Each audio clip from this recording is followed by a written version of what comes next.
Has someone you love started showing subtle but concerning changes over the past year? Many people assume that death in old age happens suddenly. Still, the truth is that the body often sends quiet warnings, months, sometimes even a year, before life reaches its final stage. The problem is that most families miss these signs. They seem small at first, a little less energy, a skipped meal, a moment of confusion.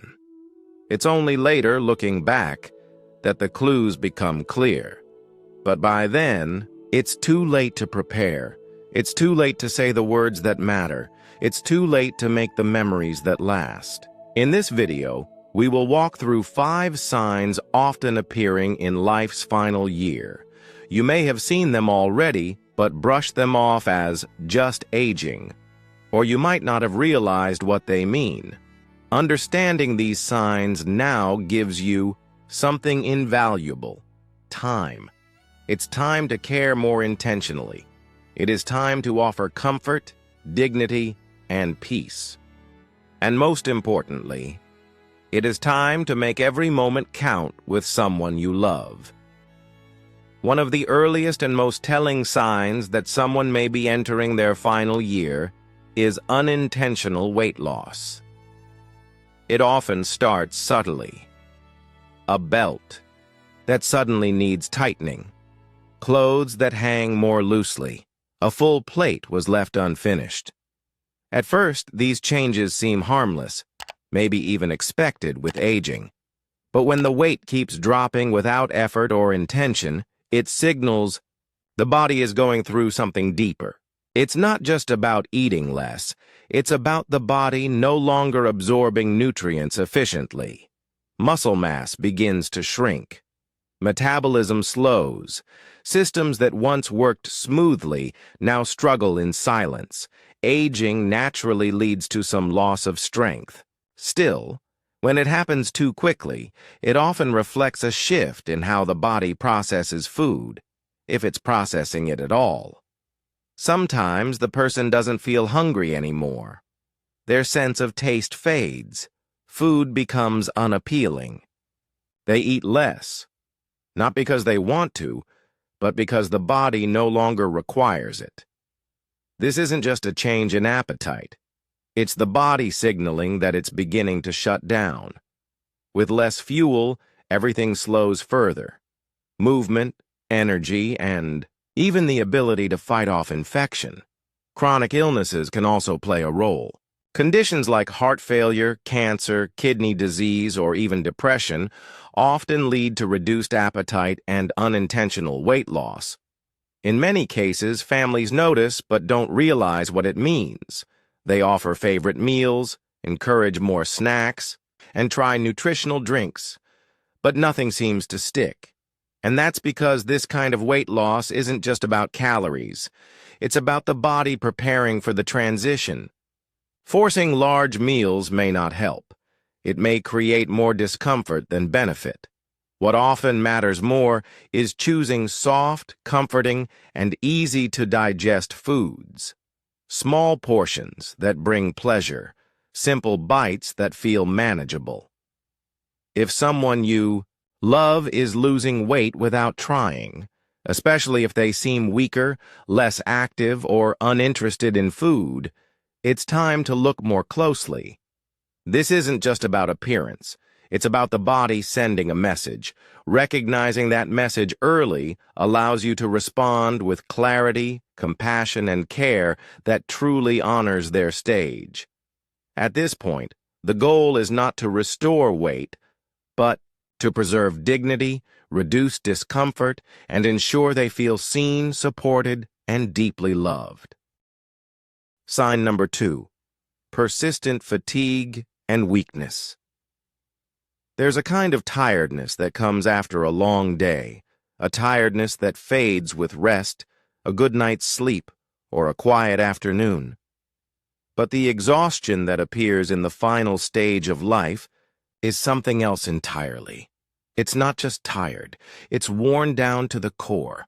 Even simple tasks like sitting up in bed, brushing their hair, or walking a few steps can feel overwhelming for someone approaching the end of life.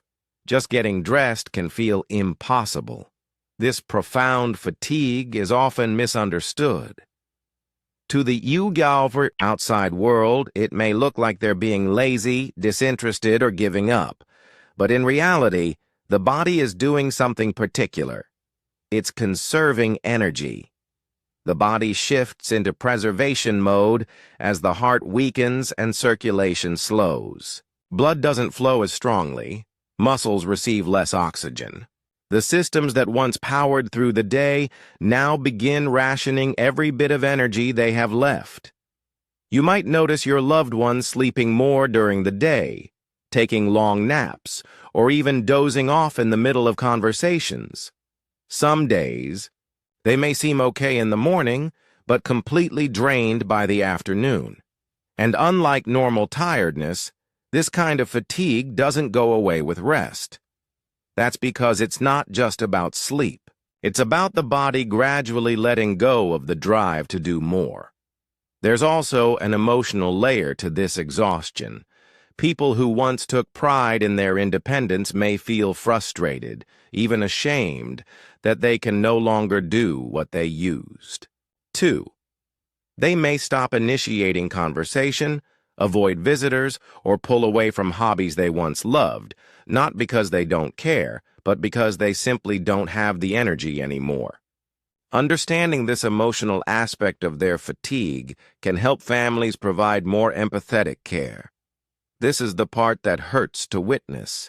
As families, we want to encourage them to stay active and get up and move, thinking it will help.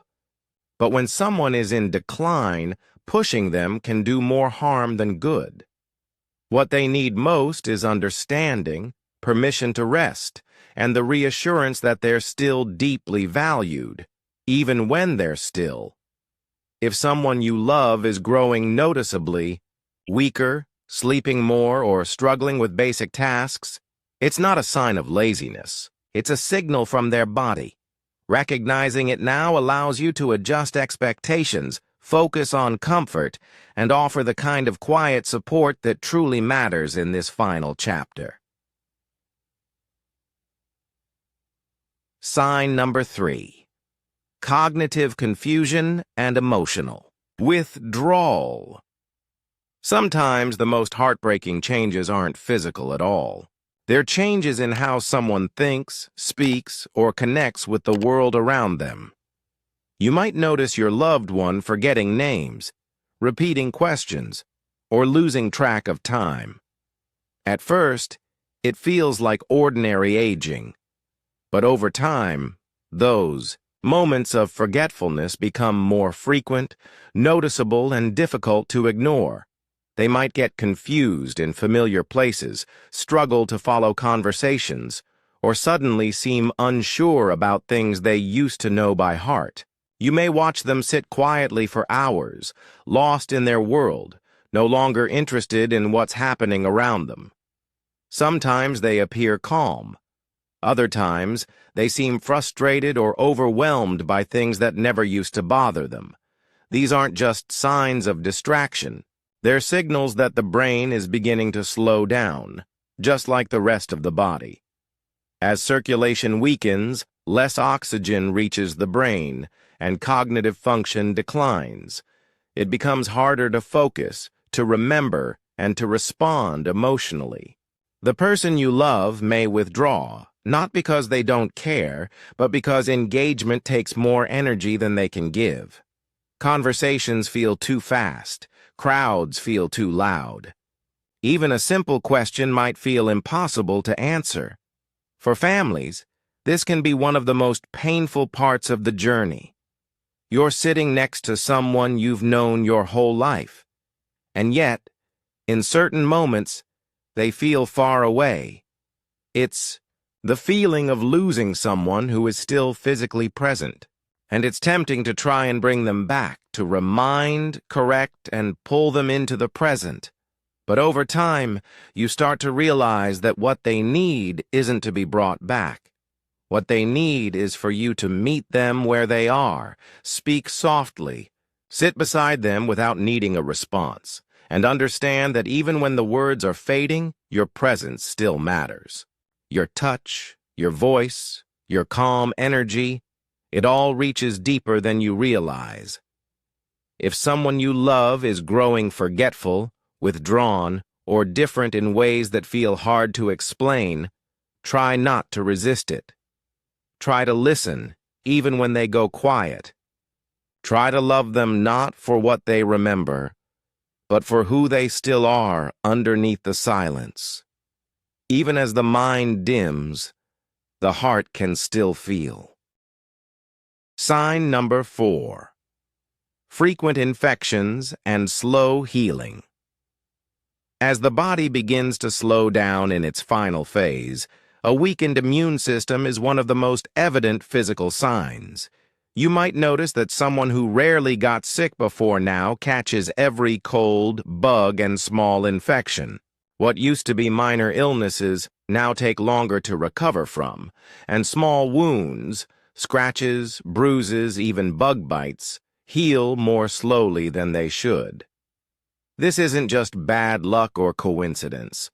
The body quietly signals that it can no longer defend and repair itself the way it once did. Conditions like pneumonia, urinary tract infections, skin infections, and oral infections become more common. And instead of bouncing back quickly, your loved one may seem exhausted, disoriented, or unusually quiet. That's one of the most overlooked truths about infections in the elderly. They don't always show up how we expect. There may be no high fever, no dramatic symptoms.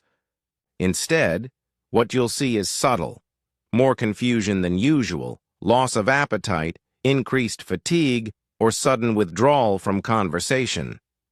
These soft signs are easy to miss, but are often the body's first way of telling you something's wrong.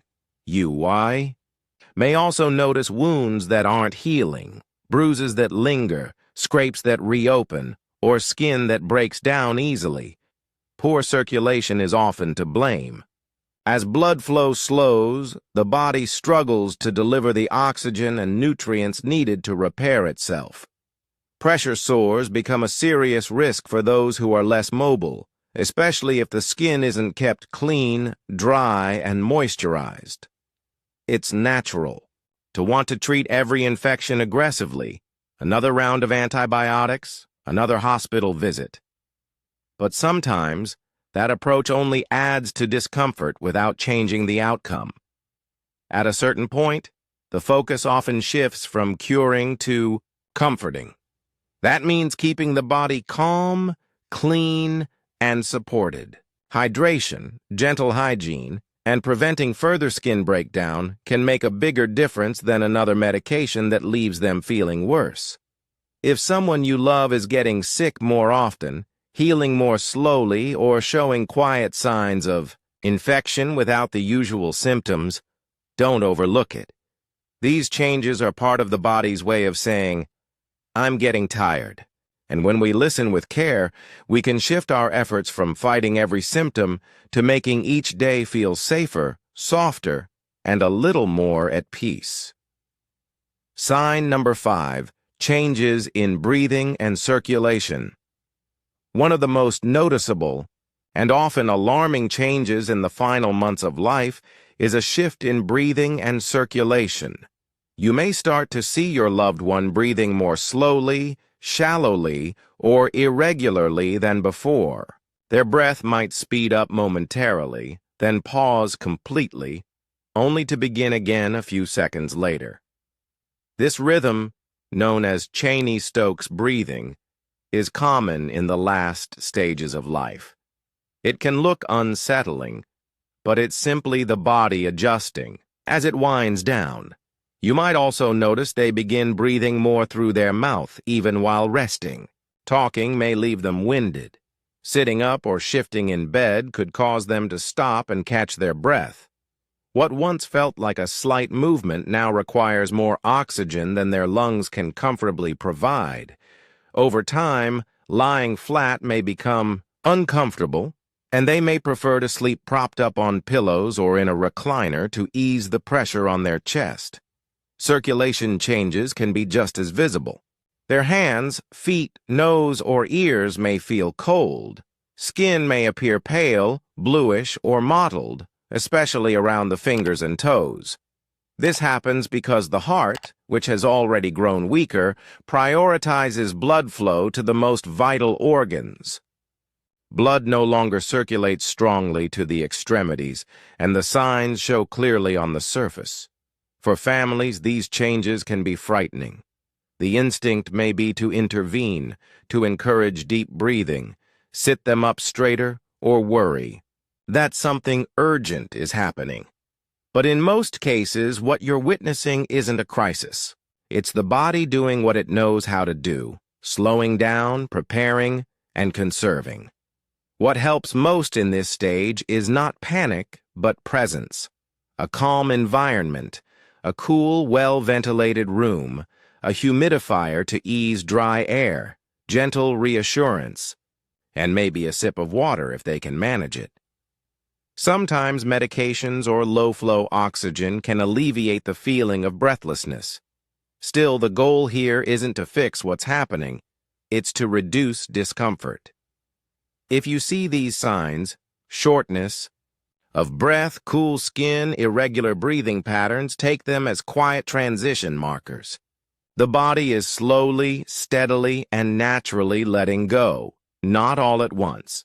And in these moments, the most powerful gift you can offer is a calm, comforting presence. Sit nearby, hold their hand, speak softly. Let them feel safe, because what they need most now isn't more effort, it's peace. Now that we've walked through these signs together, take a quiet moment to reflect. Some of them may feel familiar. A loved one who's lost more weight than you realized. Someone who tires more easily with each passing day. A person who's begun to drift in thought or retreat into silence. Maybe you've seen their skin turn pale, their breath grow shallow, or infections linger longer than they used to. Though small at first, these changes are the body's way of whispering what words cannot always say. They're not warnings to be feared. They're invitations to be present, to stop rushing, to stop fixing, and to start noticing, holding, and comforting. For many families, this chapter brings deep sadness, but it can also bring something else, a kind of clarity. It offers the opportunity to offer love in its quietest, purest form, not through heroic effort or endless treatments, but through stillness, listening, sitting close, and letting someone know that even in their silence they are seen, and even in their weakness, they are cherished. The truth is, we cannot change where the road is heading, but we can change how we walk it, with softness, presence, and a heart wide open. We can make these days about dignity, comfort, connection, and helping someone we love feel safe as they take each step, however slow, toward letting go. If this video helped you recognize something essential or made you feel less alone, I invite you to share your thoughts in the comments. Sometimes, your story is the light someone else needs to hear. And if you'd like to walk this journey with us, gently, honestly, together, consider subscribing. Your support allows us to keep making videos that care for the heart, not just the body. Thank you for spending this time with us. We're honored to walk alongside you.